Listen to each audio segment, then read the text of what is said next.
Hey guys, welcome back to my channel. In this video I'll show you how to add guides inside Canva.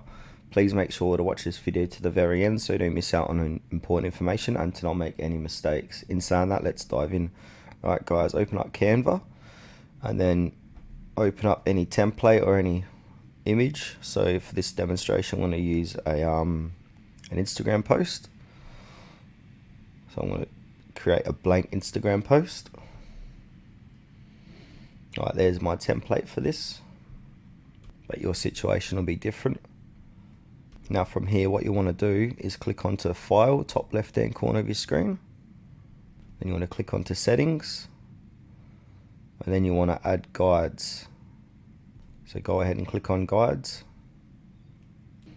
And as you can see, you've got the ruler on the top here and the ruler on the left hand side, and it makes things a lot easier to work with and line up things much easier.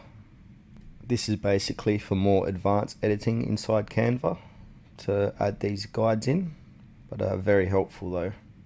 And now once you're done with these guides, you can remove them by doing the same thing. Go into File, Settings, and then if you click on Show Rulers and Guides, they'll be disappeared from your page here. Also, you can press on your keyboard Shift and R to show them, and Shift and R to remove them. Yeah, so that's it for this video guide, how to add guides in Canva. Thanks for watching this to the very end. Please consider to like this tutorial and subscribe to our channel if you found it was helpful.